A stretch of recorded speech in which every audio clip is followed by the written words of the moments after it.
నిద్రలో మితిమీరిన గురక పెడుతుంటారు కొందరు. తాము గురక పెడుతున్న విషయం వారికి తెలియకపోయినా పక్కనున్న వారు ఇబ్బంది పడుతూ ఉంటారు. ప్రతి 5 స్త్రీలలో ఒకరు గురక పెడుతున్నారని, 1 మంది మగవారు ఈ సమస్యతో బాధపడుతున్నారని ఓ అధ్యయనంలో తేలింది. గురక దీర్ఘకాలంలో గుండె వ్యాధుల ముప్పును పెంచుతుంది. గురకని ఎలా తగ్గించుకోవచ్చో ఇప్పుడు తెలుసుకుందాం.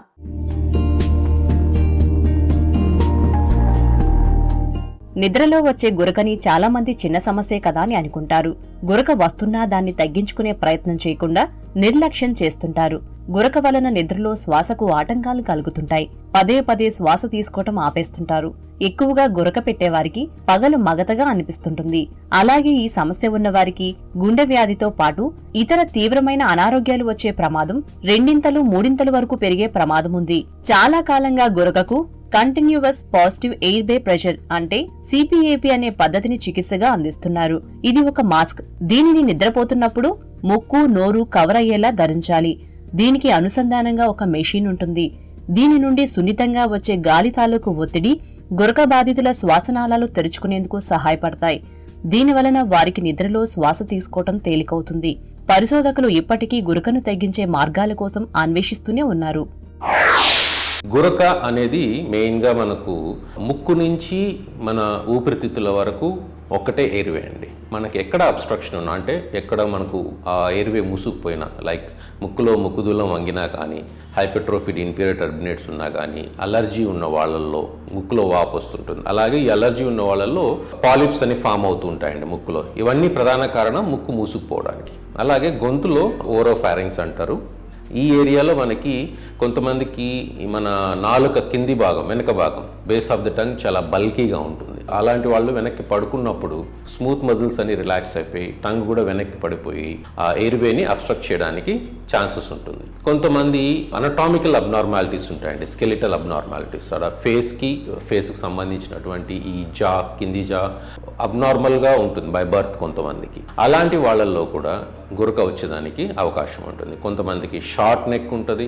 కొంతమందికి మెయిన్గా ఒబిసిటీ ప్లేస్ ఏ మెయిన్ రోల్ అండి. ఈ ఒబిసిటీ వల్ల పొట్ట దగ్గర ఫ్యాట్ కానీ, అలాగే నెక్లో ఫ్యాట్ డిపాజిషన్ వల్ల, లోపల లేటరల్ ఫారింజియల్ వాల్స్ కంప్రెస్ అవ్వడం వల్ల, నారో స్పేస్ జరిగి అక్కడ నారో స్పేస్ రావడం వల్ల కూడా మీకు గురక వచ్చేదానికి అవకాశం ఉంటుంది. ఈ గురక రావడానికి మరొక ప్రధాన కారణం మనకు సెంట్రల్ యాప్నియాస్ అంటారండి. అంటే వాడుక భాషలో చెప్పాలంటే మనకు బ్రెయిన్ నుంచి మన రెస్పిరేటరీ సిస్టమ్కి వచ్చేటటువంటి సిగ్నల్స్ ఏదన్నా తేడా ఉన్నా సెంట్రల్ యాప్నియాస్ అంటారు.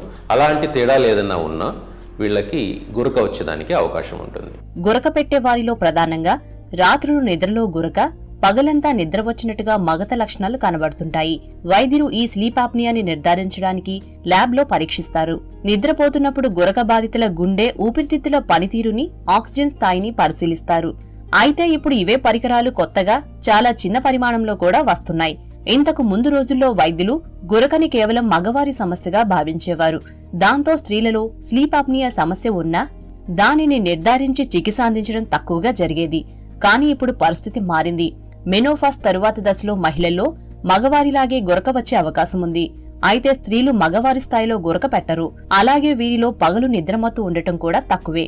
పరిశోధకులు మగవారిలో, మహిళల్లో కనిపించే స్లీప్ ఆప్నియా తేడాలను గురించి అధ్యయనం చేస్తున్నారు. ఈ అధ్యయనాలతో మహిళలకు గురకకు నూతన చికిత్సలు అందించే అవకాశం ఉంటుంది.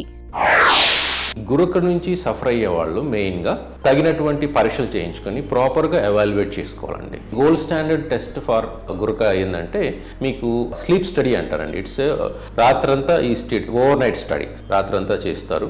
లీడ్స్ సంబంధించి, బ్రెయిన్కి, ఇక్కడ లంగ్స్కి సంబంధించి మీ ఆక్సిజన్ సాచురేషన్ ఎంత ఉంది, మీరు ఎంత సివియర్గా గురక పెడుతున్నారు, ఎన్నిసార్లు మీ ఊపిరి ఆగిపోతుంది, అలాగే సెంట్రల్ యాప్నియాస్ ఏమైనా ఉన్నాయా లేవా అని ఇవన్నీ క్యాలిక్యులేట్ అయ్యి దాంట్లో ఒక రిపోర్ట్ వస్తుంది అనమాట.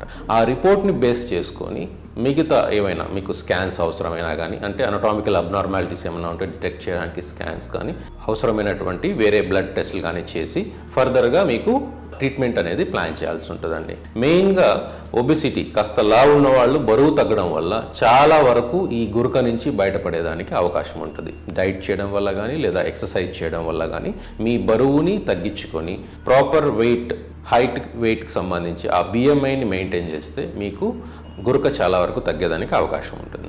అలాగే అనటామికల్ అబ్నార్మాలిటీస్, మనకు ముక్కులో ముక్కుదూలం ఉన్నప్పుడు దాన్ని కరెక్ట్ చేసుకోవడం కానీ సర్జికల్గా, ఎందుకంటే బోనుకు సంబంధించి మెడిసిన్స్ ఏమి ఉండవు కాబట్టి బోన్ అబ్నార్మాలిటీస్ ఉన్నప్పుడు వాటిని సర్జికల్ కరెక్షన్ ద్వారా నార్మల్గా చేసుకోవడం, స్ట్రైట్ చేసుకోవడం. ఈ మ్యాండిబుల్ లేదా మ్యాక్సిలాకి సంబంధించినటువంటి ఏదైనా ప్రాబ్లం ఉన్నప్పుడు కొంతమందికి ఈ చిన్ భాగం వెనక్కి వెళ్ళిపోయి ఉంటుంది, రిట్రోగ్నాయిటీ అంటారు. అలాంటి వాళ్ళని మ్యాండిబులర్ ఎక్స్టెన్షన్ ద్వారా ఆ చిన్ని ముందుకు లాగి సర్జరీ చేయడం, కరెక్ట్ చేయడం ఇవన్నీ ఉంటుంది అనమాట. ఇలాంటి సర్జికల్ కరెక్షన్ వల్ల అనటామికల్ అబ్నార్మాలిటీస్ని కరెక్ట్ చేసుకోవడం ద్వారా కూడా మీకు గురక తగ్గించుకోవడానికి అవకాశం ఉంటుందండి. స్లీప్ ఆప్నియాకి సరైన చికిత్సని అందిస్తే మెదడుకి వచ్చే సమస్య డిమెన్షియాని తగ్గించే అవకాశం ఉంటుంది. నిద్రలో గురక పెట్టే పెద్ద వయసు వారు సిపిఏపి మాస్క్ ని వాడినప్పుడు వారిలో మెదడు శక్తిని తగ్గించే డిమెన్షియా వచ్చే ప్రమాదం గురకకి సిపిఏపి మాస్క్ వాడని వారిలో కంటే తక్కువగా ఉన్నదని పరిశోధకులు గుర్తించారు. సిపిఏపిని వాడినప్పుడు అది గురకని తగ్గించడమే కాకుండా గుండెకు రక్షణని ఇస్తుంది. మధుమేహం పూర్వదశలో ఉండి ఈ చికిత్స తీసుకున్న వారిలో విశ్రాంతి దశలో గుండె కొట్టుకునే వేగం తగ్గినట్టుగా పరిశోధకులు గమనించారు. సిపిఏపి చికిత్సని దీర్ఘకాలం పాటు తీసుకున్న వారిలో గుండె వ్యాధి, టైప్ 2 మధుమేహం, గుండెపోటు వచ్చే ప్రమాదం తగ్గుతుందని అధ్యయనాల్లో తేలింది. బరువుని తగ్గించుకుంటే గురక తగ్గే అవకాశం ఉంది. బరువు తగ్గటం వలన నాలుకపై కొవ్వు తగ్గుతుందని, అలాగే దవడకండరం, శ్వాస మార్గంలో పక్కభాగాలు సైతం తగ్గుతాయి. ఏ ఆహారంతో నాలుక కొవ్వు తగ్గుతుందో దానిని తెలుసుకుని పాటించాలి.